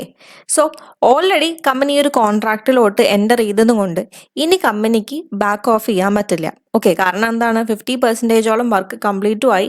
ഈ ഒരു കോൺട്രാക്റ്റ് ആണ്. സോ നമ്മൾ കോൺട്രാക്റ്റിൽ ഇൻവോൾവ് ആയി കഴിഞ്ഞാൽ പിന്നെ നമുക്ക് അതിനെ എന്ത് ചെയ്യാൻ പറ്റില്ല, ക്ലോസ് ചെയ്യാൻ പറ്റില്ല. സോ നമ്മൾ ഫുള്ളായിട്ട് കൺസ്ട്രക്ട് ചെയ്ത് കൊടുക്കണം. അപ്പം ഓൾറെഡി 2,000 ആണ് നമ്മുടെ ടോട്ടൽ ലോസ് വന്നിരിക്കുന്നത്. ഓക്കെ. സോ അതിന് നമ്മൾ എന്ത് ചെയ്യണം, നമ്മൾ പ്രൊവിഷനായിട്ട് റെക്കഗ്നൈസ് ചെയ്യണം. സോ നമ്മൾ ഇതുവരെ കംപ്ലീറ്റ് ചെയ്ത ഈ കോൺട്രാക്റ്റിൽ നിന്ന് നമുക്ക് കിട്ടാൻ അർഹതപ്പെടുന്ന റവന്യൂ എത്രയാണ് നമ്മൾ കാൽക്കുലേറ്റ് ചെയ്യണം. സോ നമ്മളിനി സ്റ്റേറ്റ്മെൻറ്റ് ഓഫ് പ്രോഫിറ്റ് ഓർ ലോസിൽ വരുന്ന ഫിഗേഴ്സിൻ്റെ എമൗണ്ട് ആണ് കാൽക്കുലേറ്റ് ചെയ്യാൻ പോകുന്നത്. ഓക്കെ. സോ നമ്മൾ ഇതുവരെ ചെയ്ത കോൺട്രാക്റ്റിൽ നമ്മൾ എത്രത്തോളം റവന്യൂ കിട്ടാൻ അർഹതപ്പെടുന്നു എന്നറിയാൻ വേണ്ടിയിട്ട് നമ്മൾ എന്താ ചെയ്യാന്ന് വെച്ച് കഴിഞ്ഞാൽ നമ്മൾ ടോട്ടൽ റവന്യൂ ഇൻറ്റു പ്രോഗ്രസ് ചെയ്യും. ഓക്കെ. സോ നമ്മുടെ ടോട്ടൽ റവന്യൂ, അതായത് ഈ ഒരു കോൺട്രാക്റ്റ് ഫുള്ള് കംപ്ലീറ്റ് ചെയ്ത് കഴിഞ്ഞാൽ നമുക്ക് കിട്ടാൻ എത്ര റവന്യൂ കിട്ടും, വെച്ച് ഈക്വൽ ടു 10 million ആണ്, 10,000 ഇൻറ്റു പ്രോഗ്രസ് എത്രയാണ് നമ്മളിവിടെ കാൽക്കുലേറ്റ് ചെയ്ത് വെച്ചിരിക്കുന്നത്, വിച്ച് ഇസ് ഇക്വൽ ടു 50% ആണ്. So revenue is equal to 10,000 into 50%, which is equal to എത്രയാണ് വരുന്നത്, 5,000. ഓക്കെ, ഇനി നമ്മൾ അടുത്തത് കോസ്റ്റ് ഓഫ് സെയിൽസ് ആണ് കണ്ടുപിടിക്കേണ്ടത്. സോ കോസ്റ്റ് ഓഫ് സെയിൽസ് നമ്മൾ ഏത് എമൗണ്ട് എഴുതാന്ന് വെച്ച് കഴിഞ്ഞാൽ, നമുക്ക് ഇതുവരയ്ക്ക് എത്രയാണോ കോസ്റ്റ് അവിടെ ഇൻകർ ആയിട്ടുള്ളത് ആ ഒരു എമൗണ്ട് ആണ് നമ്മളിവിടെ എഴുതേണ്ടത്, അതായത് cost incur till date. Okay, so ക്വസ്റ്റ്യനിൽ അത് ഓൾറെഡി കൊടുത്തിട്ടുണ്ട്, എത്രയാണ്, which is equal to 6 million ആണ്. സോ 6,006,000. ഓക്കെ, സോ നമ്മളിപ്പോൾ ഇവിടെ നോക്കുന്ന സമയത്ത് റവന്യൂ 5,000 ആണ്, കോസ്റ്റ് ഓഫ് സെയിൽസ് 6,000 ഉണ്ട്. അപ്പോൾ ഒരു 1,000 ലോസ് വരുന്നുണ്ട്.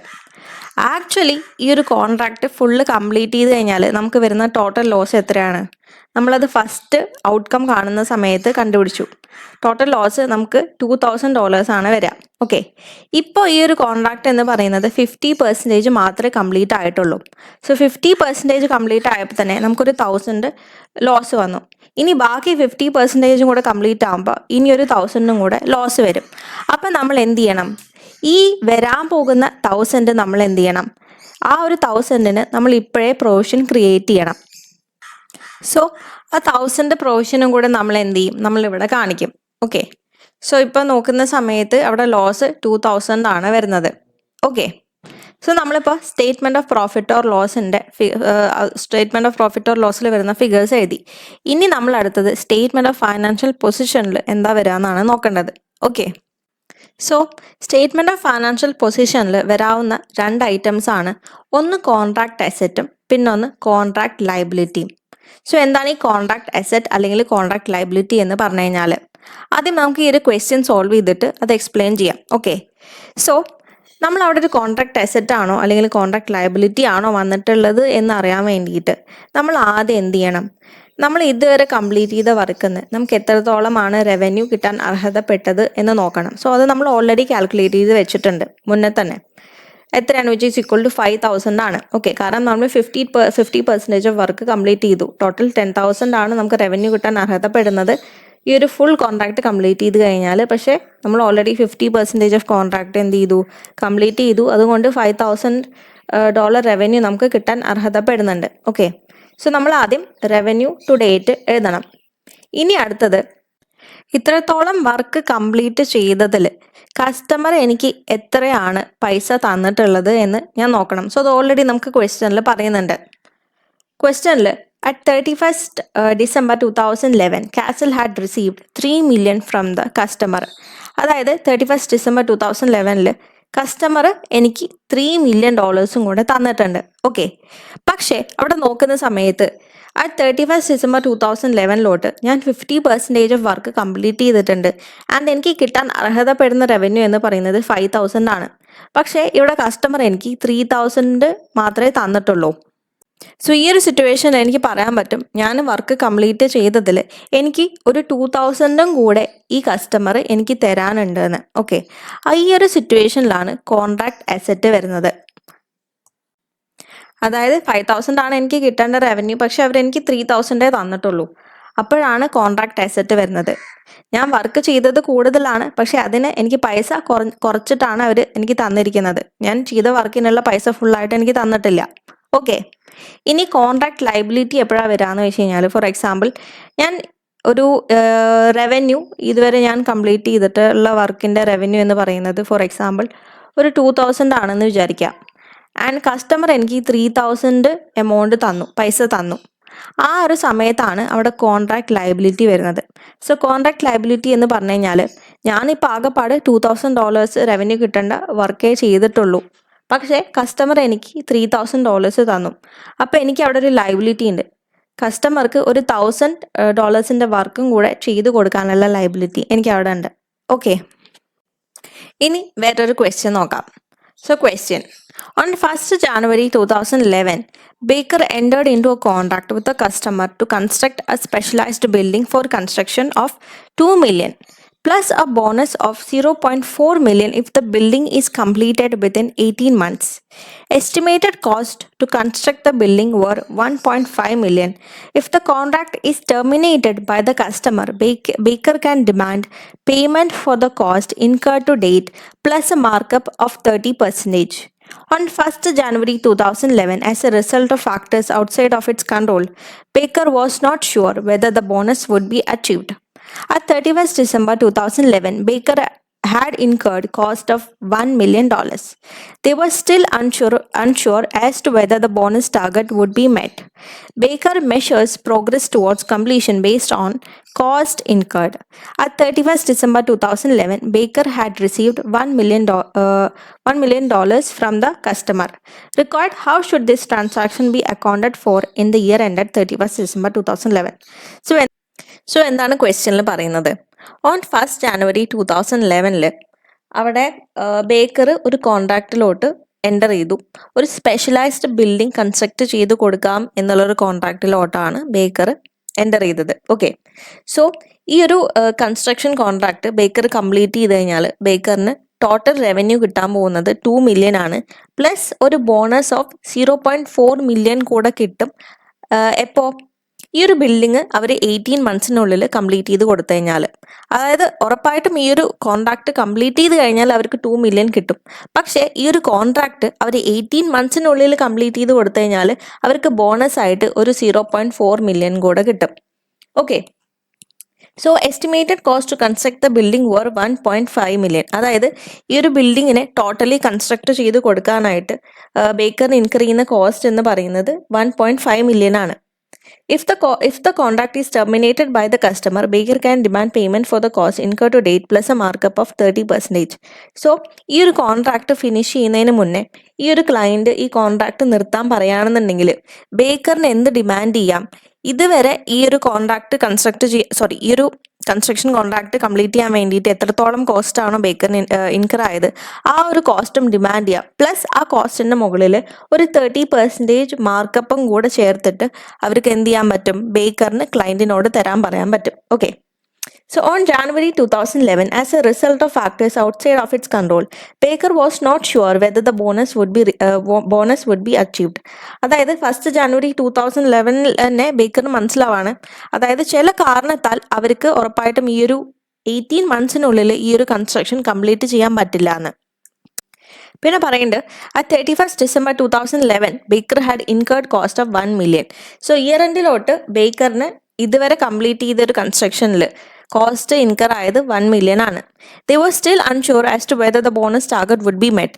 സോ ഇയർ എൻഡിലും അവർക്ക് അൺഷുവർ ആണ് ഈ ഒരു 18 monthsനുള്ളിൽ അവർക്ക് ഈ ഒരു കോൺട്രാക്ട് കംപ്ലീറ്റ് ചെയ്യാൻ പറ്റോ ഇല്ലേ എന്നുള്ളത്. Okay, Baker measures progress towards completion based on cost incurred.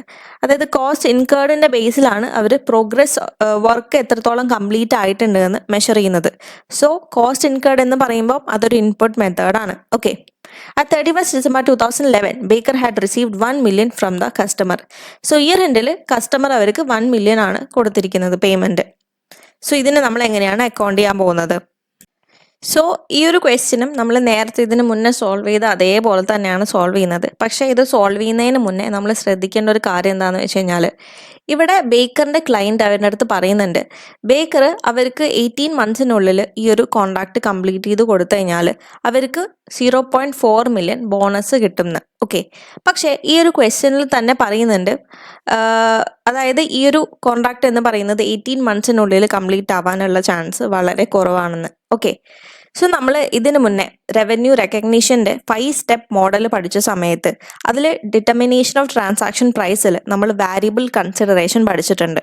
So variable കൺസിഡറേഷനിൽ നമ്മൾ പറയുന്നുണ്ട്, നമുക്ക് ഒരു വാരിയബിൾ കൺസിഡറേഷൻ റെക്കോർഡ് ചെയ്യണം എന്നുണ്ടെങ്കിൽ ആ ഒരു വാരിയബിൾ കൺസിഡറേഷൻ കിട്ടും എന്നുള്ള കാര്യത്തിൽ ഷുവർ ആയിരിക്കണം. ഓക്കെ, സോ അവിടെ പറയുന്നുണ്ട് ഈ ഒരു 18 monthsനുള്ളിൽ ഈ ഒരു കോൺട്രാക്ട് കംപ്ലീറ്റ് ആവാനുള്ള ചാൻസ് വളരെ കുറവാണെന്ന്. അതുകൊണ്ട് തന്നെ നമ്മൾ എന്ത് ചെയ്യാൻ പാടില്ല, ഈ ഒരു 0.4 million ബോണസ് കിട്ടും എന്നുള്ളത് റെക്കോർഡ് ചെയ്യാൻ പാടില്ല. ഓക്കെ, ബാക്കിയൊക്കെ നമുക്ക് സെയിം ആയിട്ട് ഇതിന് മുന്നത്തെ ആൻസർ ചെയ്ത പോലെ തന്നെയാണ് ചെയ്യേണ്ടത്. സോ നമുക്കിനി ക്വസ്റ്റ്യൻ സോൾവ് ചെയ്യാം. അപ്പോൾ ഫസ്റ്റ് നമുക്ക് ഈ ഒരു കോൺട്രാക്റ്റിൻ്റെ ഔട്ട്കം ആണ് കണ്ടുപിടിക്കേണ്ടത്. അതായത് ഇതൊരു പ്രോഫിറ്റ് മേക്കിംഗ് കോൺട്രാക്റ്റ് ആണോ അല്ലെങ്കിൽ ലോസ് മേക്കിംഗ് കോൺട്രാക്റ്റ് ആണോ എന്നാണ് നമുക്ക് അറിയേണ്ടത്. ഓക്കെ, സോ ഈ ഒരു കോൺട്രാക്റ്റിൻ്റെ ടോട്ടൽ റവന്യൂ എന്ന് പറയുന്നത്, അതായത് ഈ ഒരു കോൺട്രാക്ട് കംപ്ലീറ്റ് ചെയ്ത് കഴിഞ്ഞാൽ ബേക്കറിന് കിട്ടാവുന്ന ടോട്ടൽ റവന്യൂ എന്ന് പറയുന്നത് 2 million ആണ്. സോ 2 million നമുക്ക് 2000 എന്ന് പറഞ്ഞിട്ട് കാണിക്കാം. ഓക്കെ, ആൻഡ് ഈ ഒരു കോൺട്രാക്ട് കംപ്ലീറ്റ് ചെയ്യാൻ വേണ്ടിയിട്ട് ബേക്കറിന് ഇൻകർ ആവുന്ന ടോട്ടൽ കോസ്റ്റ് എന്ന് പറയുന്നത് 1.5 million ആണ്. ഓക്കെ. സോ 2 മില്യൺ അല്ലെങ്കിൽ 2000 minus 1.5 million which is equal to 1500 ആയിട്ട് നമുക്ക് കാണിക്കാം. So 2000 minus 1500 which is equal to 500. So 2000 ആണ് ടോട്ടൽ റവന്യൂ വരുന്നത്, 1500 ആണ് ടോട്ടൽ കോസ്റ്റ് വരുന്നത്. സോ അവിടെ ഒരു പ്രോഫിറ്റ് ആണ് വന്നിട്ടുള്ളത് 500. ഓക്കെ. സോ നമുക്കിപ്പോൾ ഔട്ട്കം കിട്ടി. ഇനി അടുത്ത് നമ്മൾ എന്താണ് കാണേണ്ടത്? പ്രോഗ്രസ് ഓഫ് കംപ്ലീഷൻ ആണ്. ഇനി നമ്മൾ അടുത്തത് പെർസെൻറ്റേജ് ഓഫ് കംപ്ലീഷൻ ആണ് കാണേണ്ടത്. Okay. So percentage of completion ഇവിടെ ഇൻപുട്ട് മെത്തേഡിലാണ് കാണാൻ പറഞ്ഞിട്ടുള്ളത്. സോ ഇൻപുട്ട് മെത്തേഡ് എങ്ങനെയാണ് വരുന്നത്? Cost incurred till date divided by total cost into 100. So ഇതുവരെ ബേക്കറിന് ഈ ഒരു കൺസ്ട്രക്ഷൻ കംപ്ലീറ്റ് ചെയ്യാൻ വേണ്ടിയിട്ട് എത്രയാണ് കോസ്റ്റ് ഇൻകർ ആയിട്ടുള്ളത്? Which is equal to 1 million ആണ്. 1 മില്യനെ നമുക്ക് 1000 എന്ന് പറഞ്ഞിട്ട് കാണിക്കാം. ഓക്കെ. ആൻഡ് ടോട്ടൽ കോസ്റ്റ് എത്രയാണ്? 1.5 മില്യൺ ആണ്, which is equal to 1500. So 1000 divided by 1500 into 100 ചെയ്യുന്ന സമയത്ത് നമുക്ക് 66.7% ആണ് കിട്ടുന്നത്. ഓക്കെ. സോ അതിനർത്ഥം എന്താണ്? 100-ൽ അതായത് 100%-ൽ ഇപ്പോൾ ഈ ഒരു കോൺട്രാക്ട് എന്ന് പറയുന്നത് 66.7% കംപ്ലീറ്റ് ആയി. ഓക്കെ. സോ നമുക്കിപ്പോൾ അത് കിട്ടി. ഇനി നമുക്ക് എന്താ കാണേണ്ടത്? നമുക്ക് സ്റ്റേറ്റ്മെന്റ് ഓഫ് പ്രോഫിറ്റ് ഓർ ലോസിൽ എത്രത്തോളം റവന്യൂ എത്രത്തോളം കോസ്റ്റ് ഓഫ് സെയിൽസും റെക്കഗ്നൈസ് ചെയ്യാൻ പറ്റും എന്ന് നോക്കണം. ഓക്കെ. സോ റവന്യൂ എത്രയാണ്? ഈ ഒരു കൺസ്ട്രക്ഷൻ കോൺട്രാക്ട് ഫുള്ളായിട്ട് കംപ്ലീറ്റ് ചെയ്ത് കഴിഞ്ഞാൽ എത്രയാണ് നമുക്ക് റവന്യൂ കിട്ടുന്നത്? Which is equal to 2 million ആണ്. 2000. ഓക്കെ. സോ 2000 ഇൻറ്റു 66.7% ചെയ്യുന്ന സമയത്ത് നമുക്ക് എത്രയാണ് കിട്ടുന്നത്? വിച്ച് ഈസ് ഈക്വൽ ടു 1334 കിട്ടും. ഓക്കെ. സോ റവന്യൂ ഇത്രത്തോളം വർക്ക്, അതായത് 66.7% ഓഫ് വർക്ക് കംപ്ലീറ്റ് ആയതിൽ നമുക്ക് കിട്ടാൻ അർഹതപ്പെടുന്ന റവന്യൂ എന്ന് പറയുന്നത് 1334 ആണ്. ഓക്കെ. സോ അതാണ് നമ്മുടെ റവന്യൂ. ഇനി നമുക്ക് കോസ്റ്റ് ഓഫ് സെയിൽസ് ആണ് കാണേണ്ടത്. സോ കോസ്റ്റ് ഓഫ് സെയിൽസ് എപ്പോഴും ഇതുവരെ നമുക്ക് എത്രത്തോളം ആണോ ഈ ഒരു കൺസ്ട്രക്ഷൻ കംപ്ലീറ്റ് ചെയ്യാൻ വേണ്ടിയിട്ട് കോസ്റ്റ് ഇൻകർ ആയത് ആ ഒരു എമൗണ്ട് ആണ് നമുക്ക് എഴുതേണ്ടത്. സോ അത് എത്രയാണ്? Which is equal to 1 million ആണ്, 1000. ഓക്കെ. സോ ഇത് ചെയ്ത് നോക്കുന്ന സമയത്ത് നമുക്കവിടെ ഒരു പ്രോഫിറ്റ് ആണ് കിട്ടുന്നത്, അതാണ് 333. ഇനി അടുത്തത് നമുക്ക് സ്റ്റേറ്റ്മെന്റ് ഓഫ് ഫൈനാൻഷ്യൽ പൊസിഷനിൽ കോൺട്രാക്ട് അസറ്റ് ആണോ കോൺട്രാക്ട് ലയബിലിറ്റി ആണോ വരുന്നതെന്നാണ് നോക്കേണ്ടത്. സോ അതിന് ഫസ്റ്റ് നമ്മൾ റവന്യൂ ടിൽ ഡേറ്റ് കാണും. റവന്യൂ ടിൽ ഡേറ്റ് എത്രയാണ്? 1334 ആണ്. ആൻഡ് നമ്മൾക്ക് എത്രയാണ് കസ്റ്റമർ ആ ഒരു ഇയർ എൻഡിൽ പേ ചെയ്തിരിക്കുന്നത്? വിച്ച് ഈസ് ഈക്വൽ ടു 1000 ആണ്. So revenue till date minus customer pay ചെയ്ത എമൗണ്ട് 1333 മൈനസ് 1000 എത്രയാണ്? Which is equal to 333. So നമ്മൾ കസ്റ്റമറിൻ്റെ അടുത്ത് പേ ചെയ്യാൻ പറഞ്ഞ എമൗണ്ട് എന്ന് പറയുന്നത് 1333 ആണ്. കാരണം നമുക്ക് അത്രത്തോളം റവന്യൂ കിട്ടാൻ അർഹതപ്പെടുന്നുണ്ട്. ഇതുവരെ കംപ്ലീറ്റ് ആയ വർക്കിൽ നിന്ന് നമുക്ക് 1333 കിട്ടാൻ അർഹതപ്പെടുന്നുണ്ട്. പക്ഷേ കസ്റ്റമർ അല്ലെങ്കിൽ ക്ലയൻറ്റ് നമുക്ക് എത്രത്തോളമാണ് തന്നിട്ടുള്ളത്? 1000 തന്നിട്ടുള്ളൂ. സോ ഇനി ഒരു 333 അല്ലെങ്കിൽ 334 കൂടെ ക്ലയൻറ്റ് നമുക്ക് തരാനുണ്ട്. അതിനെയാണ് നമ്മൾ കോൺട്രാക്ട് അസറ്റ് എന്ന് പറയുന്നത്. ഇനി വേറൊരു ക്വസ്റ്റ്യൻ കൂടെ നമുക്ക് ചെയ്ത് നോക്കാം. So question: Hardfloor Co. fits out nightclubs. The project generally take a number of months to complete. The company had 3 contracts in progress at the year ended 30th April 2017 and details are as follows. So ഇവിടെ 3 പ്രൊജക്റ്റുകളുണ്ട്, J, K and L. ഇവിടെ നമ്മൾ എല്ലിൻ്റെ മാത്രമേ നോക്കുന്നുള്ളൂ. കാരണം J and K നമ്മൾ already വേറെ 2 ക്വസ്റ്റ്യനിൽ ആ ഒരു സെയിം ടൈപ്പ് ഓഫ് ക്വസ്റ്റ്യൻ ആണ്. സോ അത് നമ്മൾ ഓൾറെഡി ചെയ്ത് കഴിഞ്ഞു. സോ എല്ലിൻ്റെ ഒരു ഡിഫറെൻറ്റ് സിറ്റുവേഷൻ ആണ്, അതുകൊണ്ടാണ് നമ്മളിപ്പം എല്ല് മാത്രം ചെയ്യാൻ പോകുന്നത്. ഓക്കെ. പിന്നെ അവിടെ പറയുന്നുണ്ട് Hardfloor Co accounts for revenue on its construction contracts using the percentage of completion derived from the sales earned as work certified compared to the total sales value. അതായത് ഇവിടെ പെർസെൻറ്റേജ് ഓഫ് കംപ്ലീഷൻ അവർ output method ഉപയോഗിച്ചിട്ടാണ് calculate ചെയ്യുന്നത്. അതുകൊണ്ടാണ് അവിടെ completion derived from sales earned as work certified compared to the total sales value എന്ന് പറയുന്നത്. Okay. So നമ്മളിപ്പം എല്ലിൻ്റെയാണ് നോക്കാൻ പോകുന്നത്.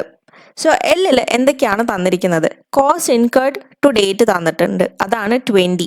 ആൻഡ് കോസ്റ്റ് ടു കംപ്ലീറ്റ് തന്നിട്ടുണ്ട്, അതാണ് 220. സോ ഇതുവരെ എല്ലിന് ഇൻകറായ കോസ്റ്റ് എന്ന് പറയുന്നത് 20 ആണ്. ആൻഡ് ഈ ഒരു പ്രൊജക്റ്റ് ഫുള്ളായിട്ട് കംപ്ലീറ്റ് ചെയ്യാൻ വേണ്ടിയിട്ട് അവിടെ ഇൻകറാവുന്ന കോസ്റ്റ് എന്ന് പറയുന്നത് 220 ആണ്. ഓക്കെ. പിന്നെ കോൺട്രാക്ട് പ്രൈസ് എന്ന് പറയുന്നത് 300 ആണ്. വർക്ക് സർട്ടിഫൈഡ് ടു ഡേറ്റ് അവിടെ നില്ലാണ് കൊടുത്തിരിക്കുന്നത്, ഒന്നും കൊടുത്തിട്ടില്ല. പ്രോഗ്രസ് പേയ്മെൻറ്റും ഒന്നും കൊടുത്തിട്ടില്ല. സോ ഈ ഒരു സിറ്റുവേഷൻ എന്ന് പറയുന്നത് നമ്മളിപ്പോൾ അവിടെ നോക്കുന്ന സമയത്ത് ഈ ഒരു കോൺട്രാക്ട് ടോട്ടലി കംപ്ലീറ്റ് ചെയ്യാൻ വേണ്ടിയിട്ട് അവിടെ ഇൻകർ ആവുന്ന കോസ്റ്റ് എന്ന് പറയുന്നത് 220 ആണ്. പക്ഷെ എത്ര ഇതുവരെ ഇൻകർ ആയിട്ടുള്ളൂ? 20 മാത്രമേ ഇൻകർ ആയിട്ടുള്ളൂ. അതിനർത്ഥം എന്താണെന്ന് വെച്ച് കഴിഞ്ഞാൽ ഈ ഒരു കോൺട്രാക്ട് എന്ന് പറയുന്നത് ജസ്റ്റ് സ്റ്റാർട്ട് ചെയ്തിട്ടേ ഉള്ളൂ. സോ നമ്മൾ ഈ ഒരു പ്രൊജക്റ്റ് എന്ന് പറയുന്നത് ജസ്റ്റ് സ്റ്റാർട്ട് ചെയ്തിട്ടേ ഉള്ളൂ. അതുകൊണ്ടാണ് അവിടെ വർക്ക് സർട്ടിഫൈഡ് ടു ഡേറ്റും പ്രോഗ്രസ് പേയ്മെൻറ്റും എന്ന് പറയുന്നത് ഒന്നും കൊടുക്കാതിരിക്കുന്നത്. ഓക്കെ, സോ ഈ ഒരു സിറ്റുവേഷനിൽ നമ്മൾ എങ്ങനെയാണ് revenue and cost of sales recognise ചെയ്യുന്നത്? സോ ഫസ്റ്റ് നമ്മൾ എന്ത് ചെയ്യും? നമ്മൾ ഔട്ട്കം നോക്കും. സോ ഔട്ട്കം നോക്കാനായിട്ട് നമുക്ക് എന്ത് വേണം? നമുക്ക് ടോട്ടൽ കോൺട്രാക്ട് പ്രൈസും വേണം, അതുപോലെ തന്നെ ടോട്ടൽ കോസ്റ്റും വേണം. സോ ഈ ഒരു എല്ലിൻ്റെ ടോട്ടൽ കോൺട്രാക്ട് പ്രൈസ് എന്ന് പറയുന്നത് 300 ആണ്. ആൻഡ് ടോട്ടൽ കോസ്റ്റ് എന്ന് പറയുന്നത് എത്രയാണ്? വിച്ച് ഇസ് ഇക്വൽ ടു 220 ആണ്. സോ 300 മൈനസ് 220 നമുക്ക് എത്രയാണ് കിട്ടുന്നത്? ഓക്കെ, ആക്ച്വലി ഞാൻ പറഞ്ഞതിൽ ചെറിയൊരു മിസ്റ്റേക്ക് ഉണ്ട്. അതായത് ക്വസ്റ്റ്യനിൽ കോസ്റ്റ് ഇൻകർ ടു ഡേറ്റ് 20 ആണ് ആൻഡ് കോസ്റ്റ് ടു കംപ്ലീറ്റ്, അതായത് ഇതുവരെ ഇൻകർ ആയ കോസ്റ്റ് എന്ന് പറയുന്നത് 20 ആണ്. ആൻഡ് ഇനി ഇൻകർ ആവാൻ ഈ ഒരു പ്രൊജക്റ്റ് കംപ്ലീറ്റ് ആവാൻ വേണ്ടി ഇൻകർ ആവുന്ന കോസ്റ്റ് എന്ന് പറയുന്നത് 220 ആണ്. ഓക്കെ, സോ 220 എന്ന് പറയുന്നത് ടോട്ടൽ കോസ്റ്റ് അല്ല. ടോട്ടൽ കോസ്റ്റ് നമ്മൾ എങ്ങനെയാണ് കണ്ടുപിടിക്കുന്നത്? Cost incur to date plus cost to complete, അപ്പോഴാണ് നമുക്ക് ടോട്ടൽ കോസ്റ്റ് കിട്ടുന്നത്. ഓക്കെ, സോ ഇവിടെ കോസ്റ്റ് ടു കംപ്ലീറ്റ് 220 ആണ് and cost incur to date 20 ആണ്. സോ ഇത് നമ്മൾ ആഡ് ചെയ്യുന്ന സമയത്ത് നമുക്ക് ടോട്ടൽ കോസ്റ്റ് കിട്ടും. അതായത് ഈ ഒരു കൺസ്ട്രക്ഷൻ കോൺട്രാക്ട് ഫുള്ളായിട്ട് കംപ്ലീറ്റ് ചെയ്യാൻ വേണ്ടിയിട്ട് എത്രയാണോ കോസ്റ്റ് എടുക്കുന്നത് അതാണ് total cost. Okay, so 220 plus 20 എത്രയാണ്? 240. സോ നമ്മളിപ്പോൾ ഔട്ട്കം നോക്കാൻ വേണ്ടിയിട്ട് കോൺട്രാക്ട് പ്രൈസ് 300 ആണ് ആൻഡ് ടോട്ടൽ കോസ്റ്റ് എത്രയാണ്? 240 ആണ്. സോ ഇത് മൈനസ് ചെയ്യുന്ന സമയത്ത് നമുക്ക് എന്താണ് അവിടെ കിട്ടുന്നത്? നമുക്ക് 60 ആണ് കിട്ടുന്നത്. 60 പ്രോഫിറ്റ് ആണ് കിട്ടുന്നത്. ഓക്കെ, സോ നമുക്കിപ്പോൾ ഔട്ട്കം കിട്ടി. ഇനി അടുത്ത് നമ്മൾ എന്താ കാണേണ്ടത്? പ്രോഗ്രസ് ആണ്, അതായത് പെർസെൻറ്റേജ് ഓഫ് കംപ്ലീഷൻ ആണ് കാണേണ്ടത്. സോ പെർസെൻറ്റേജ് ഓഫ് കംപ്ലീഷൻ ഇവിടെ ഔട്ട്പുട്ട് മെത്തേഡിൽ കാണാനാണ് പറയുന്നത്. ഓക്കെ, സോ ഔട്ട്പുട്ട് മെത്തേഡിൽ നമുക്ക് കാണണം എന്നുണ്ടെങ്കിൽ നമുക്ക് അവിടെ 2 ഫിഗർ വേണം. അതാണ് work certified to date divided by contract price. So contract price നമുക്കറിയാം എത്രയാണ്? വിച്ച് ഇസ് ഈക്വൽ ടു 300 ആണ്. പക്ഷേ അവിടെ വർക്ക് സർട്ടിഫൈഡ് ടു ഡേറ്റ് നമുക്ക് തന്നിട്ടില്ല. അതുകൊണ്ട് തന്നെ എന്ത് ചെയ്യാൻ പറ്റില്ല? നമുക്ക് പ്രോഗ്രസ് എത്രത്തോളമാണ് അവിടെ പെർസെൻറ്റേജ് ഓഫ് കംപ്ലീഷൻ നടന്നിട്ടുള്ളത് എന്ന് നമുക്ക് കാണാൻ പറ്റില്ല. കാരണം എന്താണ്? വർക്ക് ജസ്റ്റ് തുടങ്ങിയിട്ടേ ഉള്ളൂ. ഓക്കെ, സോ അതുകൊണ്ടാണ് നമുക്ക് അത് കാണാൻ പറ്റാത്തത്. ഇനി അടുത്തത് statement of profit or loss ആണ്. So statement of profit or ലോസിൽ നമുക്ക് റവന്യൂ എഴുതണം, അതുപോലെ കോസ്റ്റ് ഓഫ് സെയിൽസും എഴുതണം. ഓക്കെ, സോ നമുക്ക് റവന്യൂ എഴുതണം എന്നുണ്ടെങ്കിൽ നമുക്ക് പെർസെൻറ്റേജ് ഓഫ് കംപ്ലീഷൻ വേണം. പക്ഷേ നമുക്കിവിടെ പെർസെൻറ്റേജ് ഓഫ് കംപ്ലീഷൻ ഉണ്ടോ? ഇല്ല, നമ്മളത് കാൽക്കുലേറ്റ് ചെയ്യാൻ പറ്റിയില്ല നമുക്കിതിൽ. ഓക്കെ, സോ നമ്മൾ റവന്യൂവിൽ ഏത് എമൗണ്ട് ആണ് എഴുതുന്നതെന്ന് വെച്ച് കഴിഞ്ഞാൽ നമുക്ക് ഇതുവരെ ഈ ഒരു കോൺട്രാക്ട് കംപ്ലീറ്റ് ചെയ്യാൻ വേണ്ടിയിട്ട് എത്രത്തോളമാണോ കോസ്റ്റ് ഇൻകർ ആയത് ആ ഒരു എമൗണ്ട് ആണ് നമ്മൾ റവന്യൂവിൽ എഴുതുന്നത്. ആൻഡ് അത് എത്രയാണ്? 20 ആണ്. ഓക്കെ, സോ റവന്യൂ 20 ആണ്. അതുപോലെ കോസ്റ്റ് ഓഫ് സെയിൽസ് ആയാലും, കോസ്റ്റ് ഓഫ് സെയിൽസിൽ നമ്മൾ സാധാരണ ഏത് എമൗണ്ട് ആണ് എഴുതാറ്? കോസ്റ്റ് ഇൻകർ ടിൽ ഡേറ്റ് ആണ്. സോ അവിടെ കോസ്റ്റ് ഇൻകർ ടിൽ ഡേറ്റ് ഏതാണ്? 20 ആണ്. ഓക്കെ, സോ റവന്യൂ ആയാലും കോസ്റ്റ് ഓഫ് സെയിൽസ് ആയാലും അവിടെ നമ്മൾ 20 ആണ് കാണിക്കുന്നത്. സോ അവിടെ പ്രോഫിറ്റും ഇല്ല, ലോസും ഇല്ല. ഓക്കെ, അതുപോലെ തന്നെ കോൺട്രാക്ട് അസറ്റ് അല്ലെങ്കിൽ സ്റ്റേറ്റ്മെന്റ് ഓഫ് ഫൈനാൻഷ്യൽ പൊസിഷനിൽ കോൺട്രാക്ട് അസറ്റ് ആണോ കോൺട്രാക്ട് ലയബിലിറ്റി ആണോ എന്ന് അറിയാൻ വേണ്ടിയിട്ട് നമുക്ക് എന്ത് വേണം? നമുക്ക് റവന്യൂ ടു ഡേറ്റ് വേണം. സോ റവന്യൂ ടു ഡേറ്റ് നമ്മൾ ഓൾറെഡി 20 കാണിച്ചു. സോ 20 തന്നെയാണ് നമ്മൾ ഇവിടെ എഴുതുന്നത്. ഇനി ഇതിൽ നിന്ന് നമുക്ക് കസ്റ്റമർ എന്തെങ്കിലും എമൗണ്ട് പേ ചെയ്തിട്ടുണ്ടെങ്കിൽ അത് നമ്മൾ എന്ത് ചെയ്യണം? മൈനസ് ചെയ്യണം. സോ ക്വസ്റ്റ്യനിൽ നോക്കുന്ന സമയത്ത് കസ്റ്റമർ എന്തെങ്കിലും എമൗണ്ട് നമുക്ക് പേ ചെയ്തിട്ടുണ്ടോ? ഇല്ല, നമുക്ക് കസ്റ്റമർ ഒന്നും പേ ചെയ്തിട്ടില്ല. അപ്പം അവിടെ കോൺട്രാക്ട് അസറ്റ് ആണ് വരുന്നത്. ഇവിടെ നമ്മൾ എമൗണ്ട് ഒന്നും എഴുതുന്നില്ല. So contract asset is equal to 20 ആണ്.